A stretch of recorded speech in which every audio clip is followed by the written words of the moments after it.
Et bienvenue sur Tempo Afrique TV. Vous suivez l'émission spéciale édition, special edition que vous présente Yves Kenao. Malik Sall de l'autre côté de la réalisation. Aujourd'hui, nous allons parler du choix que l'ancien archevêque de la ville de Lomé au Togo, monsieur Philippe Podro, a fait en la personne de M. Agboueme Kodjo pour être le candidat unique de l'opposition. Ce choix a fait couler beaucoup de salive et d'encre et continue de le faire. Et aujourd'hui, nous allons recevoir M. Adolphe Dagan. Adolphe Dagan, c'est un professeur de lycée ici aux États-Unis. C'est un diplômé du droit international, plus précisément les relations internationales, avec comme spécialité le maintien de la paix et les résolutions des crises. Donc, c'est cet homme-là que nous allons recevoir aujourd'hui via Skype depuis Tennessee, Clarksville, Tennessee, ici aux États-Unis. Alors, monsieur Adolphe Dagan, bonsoir. Bonsoir, monsieur Yves Kenao. Voilà, comment allez-vous? Oh, je vais bien. Et chez vous? Vous savez, depuis le 31 décembre 2019 passé, l'ancien archevêque de la ville de Lomé, Monseigneur Philippe Fanoko Podro, a délivré son choix mystique pour le candidat unique de l'opposition. Et ce choix a été porté sur la personne de M. Agboueme Kodjo, l'ancien Premier ministre du Togo. Mais ce choix ne fait pas l'unanimité. Ce choix est accepté par les uns et rejeté par les autres. Aujourd'hui, vous, en tant que spécialiste des résolutions des crises et du maintien de la paix, c'est pour cela que je vous ai fait intervenir, parce que nous avons besoin de vos expertises pour amener les Togolais à comprendre comment ils peuvent se surpasser pour que l'entente, la paix continue par régner au Togo. Alors, que pensez-vous du choix du Monseigneur Philippe Podro? Merci beaucoup, Yves, de m'avoir reçu encore cette nuit sur ce plateau.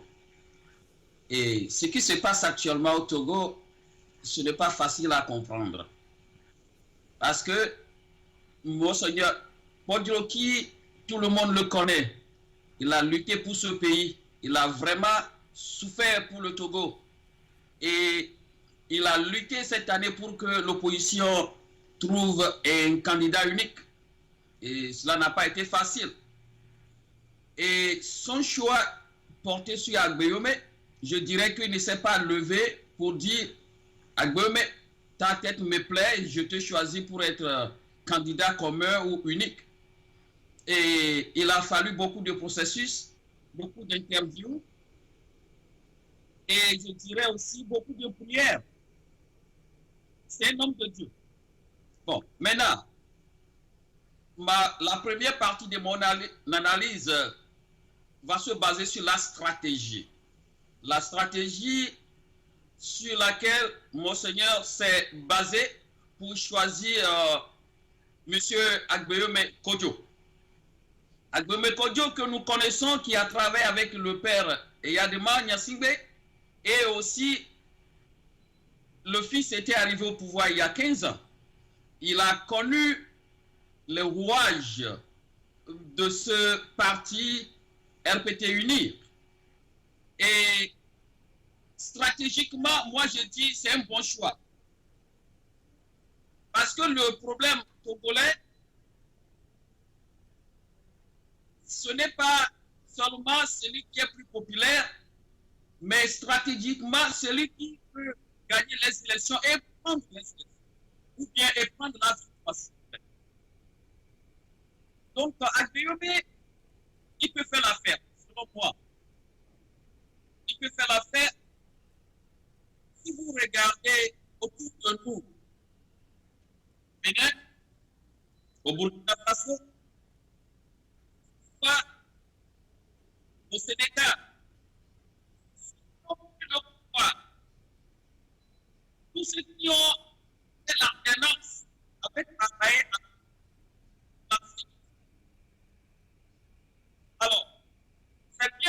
Agbeme n'est pas le plus populaire des candidats aujourd'hui. Mais les candidats, ou bien le candidat le plus populaire, ils avaient gagné une fois, deux fois, trois fois déjà.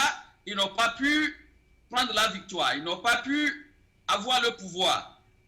Est-ce que cette année, ça peut être quelque chose de différent? Oui. Stratégiquement, M.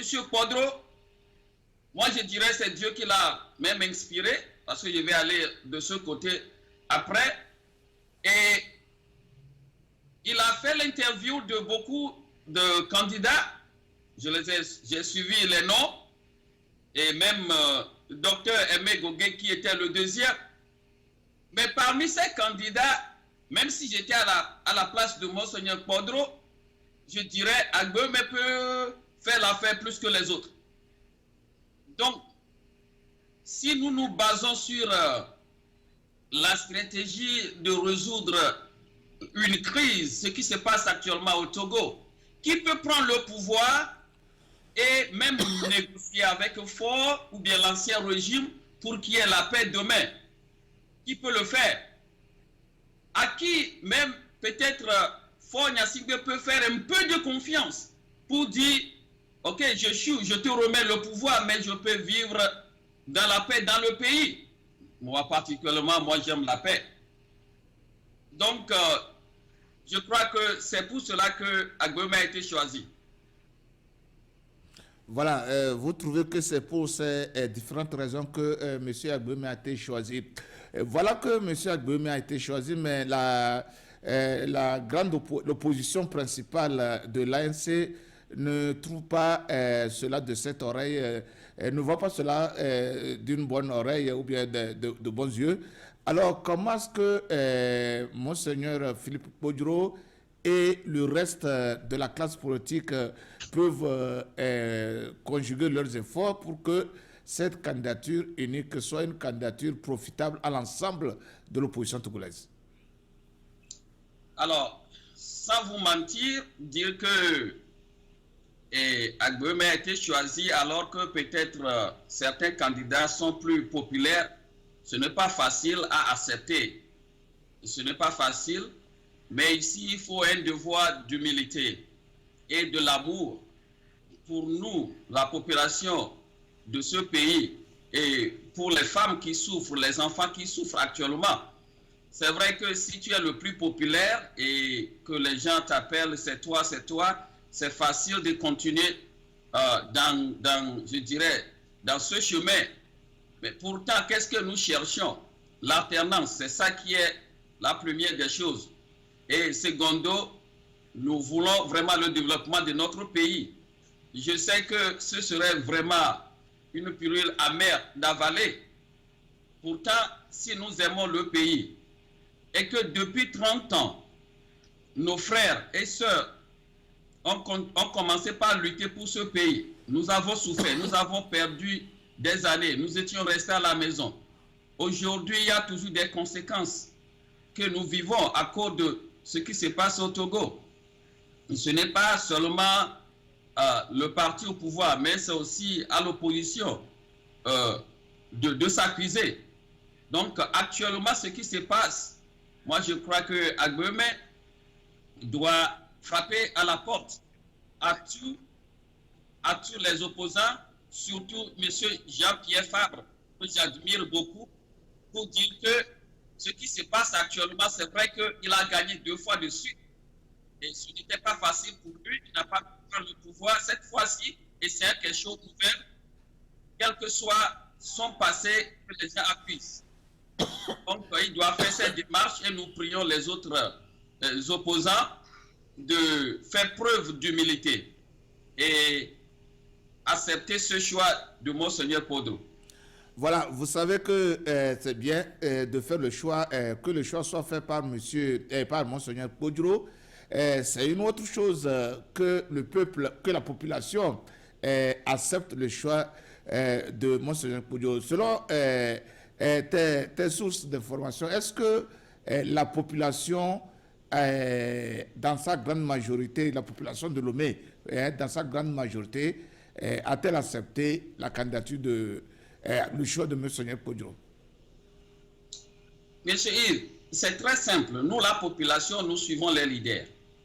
Ce que les leaders disent, s'ils nous expliquent le bien fondé de ce choix, nous allons comprendre et nous allons les suivre facilement. Donc, moi, je dirais que la population peut ne pas être d'accord aujourd'hui, mais si les leaders acceptent de soutenir Agueyome et tous ils sont unis et ils commencent par expliquer à la population que ce choix est un choix stratégique pour que la victoire soit acquise et que la transition soit faite et que demain ceux qui veulent devenir président seront présidents demain. Parce que regardez comment depuis 30 ans, c'est la même chose, jusqu'à ce que certains sont vieux aujourd'hui. Ils ne pourraient pas devenir président. Mais si, en ce cas, ils étaient, je ne sais pas quel mot dire, peut-être, permettez-moi le terme, un peu plus sages, et qu'ils étaient unis, et quelqu'un était président, l'autre devait devenir président, tout le monde serait président déjà. 30 ans, il faut voir. Oui, c'est beaucoup. Faites deux mandats, ça fait 10 ans.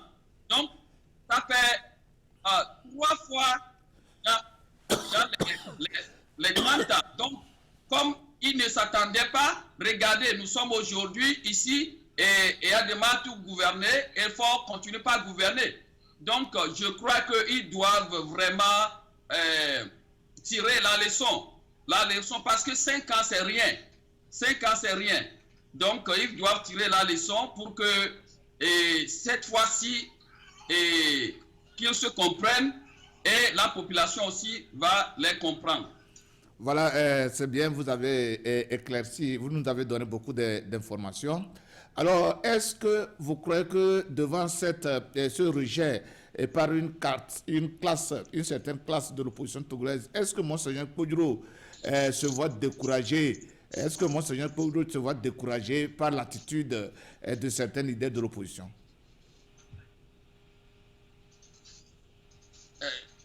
Répétez s'il vous plaît, monsieur Yves.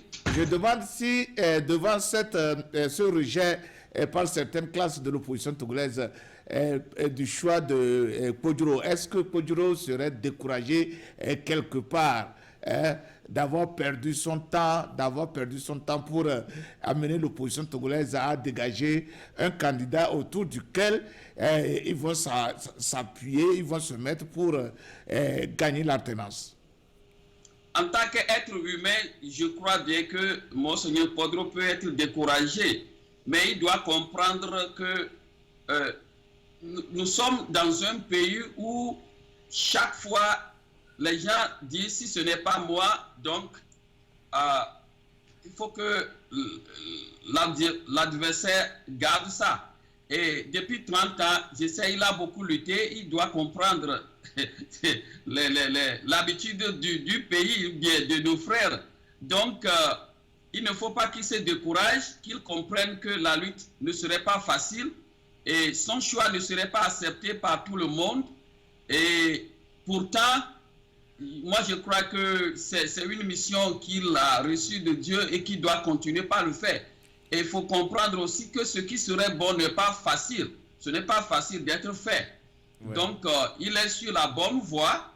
Et comme il a comparé sa mission à celle de Siméon dans la Bible, qui voulait vraiment voir Jésus à tout prix, le Messie, avant de mourir. Moi, je crois que, sans mentir, il va voir cette alternance avant de mourir. Donc, quelles que soient les critiques amères, acerbes actuellement, il faut qu'il soit courageux. Il faut qu'il soit courageux.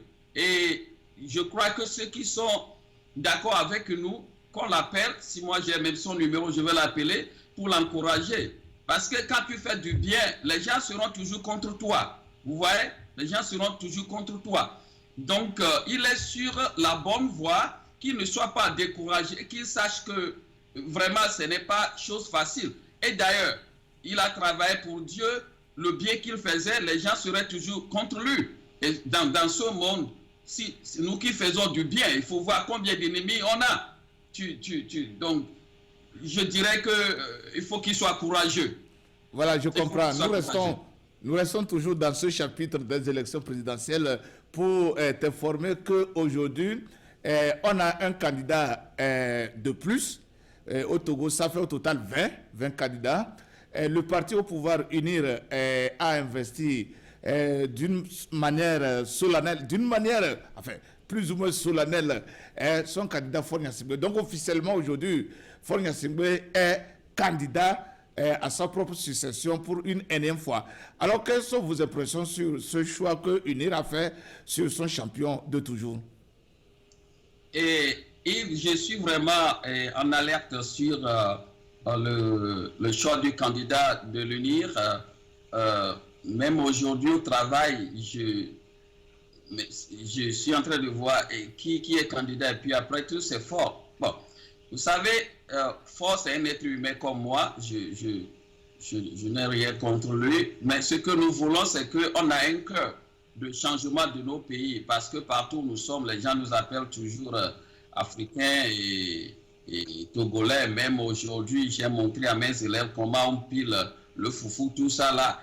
Et partout où nous allons, on nous connaît comme vous savez. Donc, ce qu'il y a, c'est que la démocratie, c'est une très bonne chose. La démocratie, c'est une très bonne chose. Et l'alternance, c'est une très très bonne chose. Parce que nous avons des qualités différentes. Yves, la qualité que tu as, peut-être je peux avoir un peu de ça, mais je peux avoir quelque chose de très différent. Et toi et moi, on se joint, on peut faire quelque chose de très grand.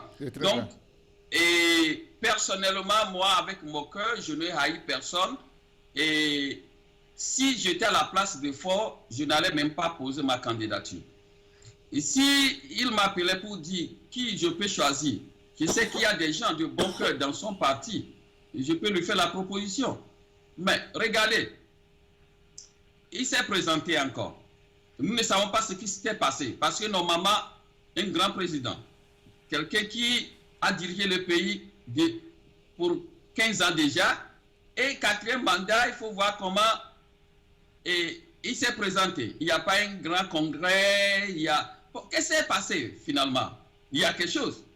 Il y a quelque chose. Nous avons écouté des rumeurs et autres. Pourtant, je vais dire que c'est une erreur grave. C'est une erreur grave. En telle sorte que le peuple souffre. Et puis le peuple a une mentalité maintenant de changement. Quel que soit le bien qu'il fera, comme les gens ont cette mentalité qu'il faut l'alternance, ils ont toujours braqué leurs yeux, leur mentalité sur ce changement. Donc si j'étais à sa place, la condition a déjà changé, il peut négocier. Il peut négocier. Et moi, personnellement, tout ce qu'il a fait, si quelqu'un vient aujourd'hui, qu'on le pardonne, qu'on soit ensemble, et que l'alternance soit faite, et que les gens ne continuent pas à mener d'autres idées. Est-ce que vous voyez? Donc, moi, je suis un peu déçu. Franchement, moi, je suis un peu déçu. Ce n'est pas parce que je ne l'aime pas, je le haïs, ce n'est pas ça. Mais quand les gens crient, les gens t'appellent, les gens crient, les gens disent, il faut le changement, ceci, ceci, ceci. Mais à un moment donné, il faut avoir le cœur pour dire, ok, je sais que peut-être je suis en train de faire une bonne chose, mais comme vous ne voulez pas, moi je démissionne. Ou bien je vous laisse, et puis allez, faire ce que vous voulez. Et c'est ce que les Blancs font souvent. Ils démissionnent de leur poste. Ils démissionnent. Donc, j'étais vraiment surpris. Pourtant, il n'est pas encore trop tard. Il n'est pas encore trop tard.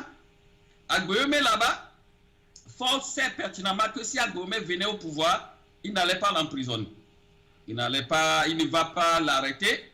Donc, il faut qu'il ait confiance sur Agboyome et que ce qui s'est passé en RDC, que cela soit passé dans mon pays, le Togo. Oh, vous parlez d'une alternance négociée. Alternance négociée. Yves, je suis toujours pour cela. Alternance négociée. Certains ne seront pas d'accord avec moi. Bon, c'est mon point de vue. C'est mon point de vue. Je suis un démocrate. Vous êtes démocrate, quelqu'un est démocrate. Donc, nous avons des idées différentes. Ouais. Il faut qu'il y ait une alternance négociée, remettre le pouvoir à Agboyome.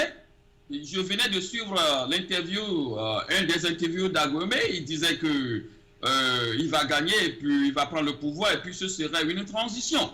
5 ans de transition. Regardez Fabre est jeune, regardez il y a beaucoup de jeunes qui dirigent les partis. Après 5 ans, quelqu'un peut gagner. Est-ce que vous voyez? Ce n'est pas trop tard. Peut-être qu'il peut dire s'il choisissait quelqu'un d'autre, la personne ne va pas accepter cette façon de négociation. Lui-même, il a dit, je me présente. À la veille, il peut démissionner. Il dit, bon, allez, je ne veux plus être candidat. Et puis, il soutient, oui, mais pourquoi pas? Pourquoi pas? Wow. Alors, donc, en clair, je dirais, le fait que le président Faure est encore candidat, je ne suis pas d'accord avec ça. Je croyais qu'il allait choisir quelqu'un d'autre. Il y a de bonnes personnes dans son parti, je ne vais pas nommer quelqu'un. Pourtant, il ne l'a pas fait, il va être candidat. Vous savez, la vie, cette vie, ce monde, que vous croyez ou pas, est créé par quelqu'un. Et la personne, c'est un Dieu qui a toutes les puissances. Je le dis, je continue pas à le dire. Vous voulez On dire peut qu'il y a être pas candidat, d'origine mais de peut ça. échouer, et on ne sait pas comment quelqu'un d'autre peut prendre le pouvoir. Quelles seraient les conséquences? Point d'interrogation. S'il acceptait aujourd'hui et négociait, ce serait mieux. Merci beaucoup. On se retrouve dans 1 minute pour la suite de cette émission. Ne Merci. quittez pas, restez avec nous.